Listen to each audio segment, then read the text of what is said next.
Hello, good morning, good afternoon, good evening. I, Rahul Kirar, member of Jashwan Meena team, would like to welcome you on our YouTube channel GK by Jashwan Meena. So today I would like to let you guys introduce, I would like to teach you guys a series of Indian history, a topic from series of Indian history, that is Advent of Europeans. So first of all, what does this word mean? Advent. It means arrival. So अपन यहाँ पर arrival of Europeans पढ़ेंगे कि Europeans का India में कैसे कैसे arrival हुआ. First of all, Portuguese were the first Europeans who came to India.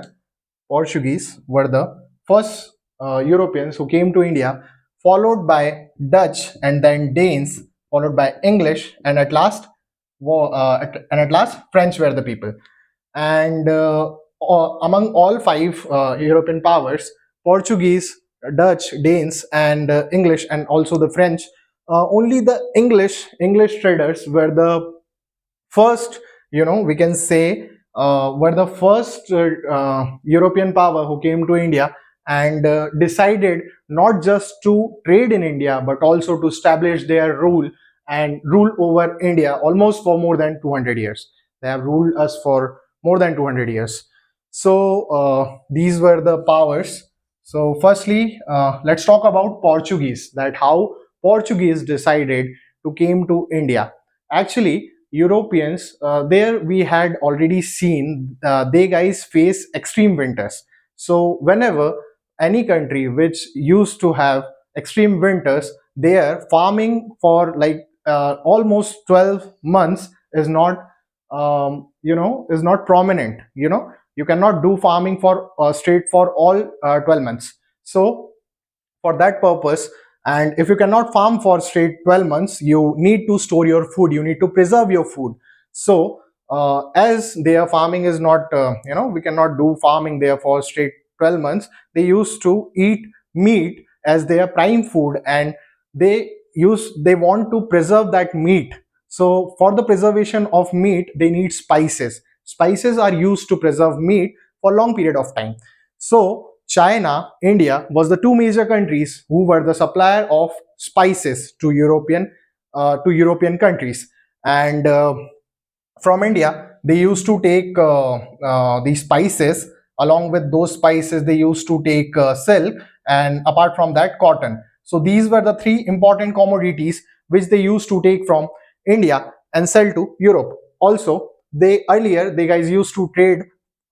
They guys used to make the trade happen with this route, the route which you can see here. I would like to remark you guys, I would like to let you know guys, that the place which is marked by red marker is Portugal, and next to Portugal it is Spain. All this area, like this area, this complete area is nothing but Europe. Maybe this map will find you guys may find it funny, but okay, let us take it as an example. So uh, these are the European countries, and they earlier the trade used to happen through this route, and in between this route, in between of this route, there used to fall Roman empire called as Ottoman Empire. So there was the fall of Constantinople, a place present day Istanbul, we can say that. So the present day Istanbul was captured in year 1453, I guess. You guys can cross check the dates also. Like I'm not so sure about dates, so you guys can cross check it. So where we guys were talking, okay, हाँ, तो हम लोग Istanbul की बात कर रहे थे.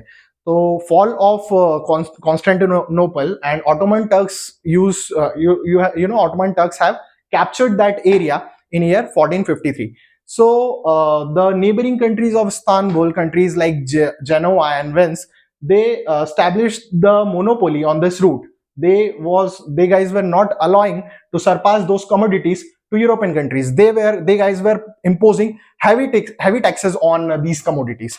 So as these European countries were like having advanced shipping industries, navigation industries, and as their government was also very financially strong, so their government was promoting the ship voyages to go and to explore the world.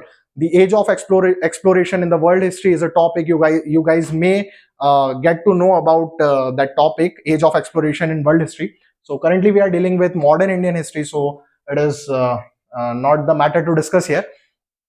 तो हम लोग यहाँ पर थे कि Portuguese का जो है वो लोकल गवर्नमेंट का भी उनके पास बहुत ही अच्छा सपोर्ट था. So Portuguese decided to explore the Portuguese and Spain both in the same time around like we can say later half of 15th century. They guys have decided to do that. So a ship in year 14 a ship in year 1492 went from Spain and this Portugal region to explore this land of India and China, and to explore a new route to surpass this route, which was earlier used by the Europeans to enjoy these commodities. So a ship was uh, moved out of their country to explore, and in exploration of these lands they unfortunately went to South America, and the captain of that ship was none other than I guess name of that Christopher Columbus. Okay, Christopher Columbus was the one who was the captain of that ship, and unfortunately he went to he should have used this route to enter India, but he was on the wrong track and he followed this track, and he explored the west of India. So thus the name has given to that land as West Indies. Currently we know this place as West Indies. And later on in year 1498, I guess, if I'm not wrong, 1498, another ship went on a voyage, and the captain of that ship was none other than Vasco da Gama, the one who finally have found a new route to this trade. And he started his journey straight from Portugal and followed this track. And somewhere at this point, if you can see a red mark I have already made on that particular point, and the name of this particular point, it lies in South African continent, and the name of this place is Cape of Good Hope. So on the place Cape of Good Hope, where the ship of Vasco da Gama was resting one evening and couldn't find a way to explore to India, because the route from here to here, this route was not ever explored by any other captain. So while discussing with the crew members, with the members on the ship, he was just discussing that okay यार India के लिए root नहीं मिल रहा है, we couldn't find a way to India, where is India? So one of the trader, he was just roaming in and around, so he heard that okay, someone is looking for India. So sorry, there might be some disturbance from the backside, just ignore it. So he was uh, okay, he was just discussing. So the name of that trader was Abdul Majid, and he was from India. He said, "Yes, yes, yes, sir. I know the route. I know the route. I'll take you to India." So they like Vasco da Gama was really very happy. Okay, you are like a god to me. I was not able to find another like way to India. I was not able to explore कि आगे मुझे कहाँ जाना है. But somehow Abdul Majid was the one who finally helped him. And later on, Abdul Majid, along with the ship and along with Vasco da Gama, has taken the ship from this place straight to this place. The middle dot, if you can find, it is the coast of Kerala, this part, and this middle point, it is known as Calicut. Calicut. So Calicut, uh, there the king was Zamorin. Zamorin was the king who welcomed Vasco da Gama, and he really just welcomed him with a great parties and all. Like he was really a king of really welcoming nature. So Vasco da Gama later on had a discussion of the commodities which he was interested. That is silk. Apart from that, spices, and another one was cotton. So, say for example, if Vasco da Gama has invested around 1,000 rupees on his ship on the whole journey straight from Portugal to Calicut, he back in return followed the same path and sold those commodities into like on 60x profit.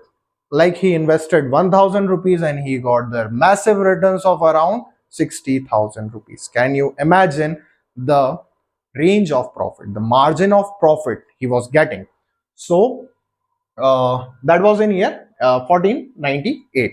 So it was a journey, and they guys finally managed to found a new route to India, and they have surpassed the Ottoman Turks.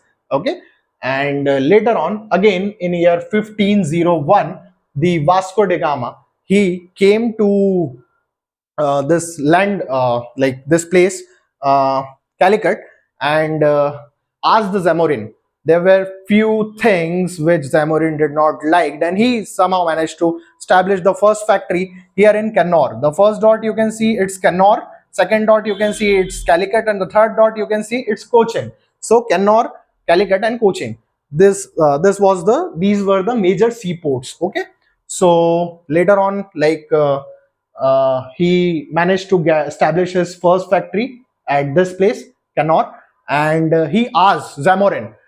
And there were, few discussions going on between Vasco da Gama and Zamorin, that Vasco da Gama has said that, sir, please don't allow the Arab merchant traders to do the trade with India from Arabian Sea. He was just asking for monopoly in Arabian Sea.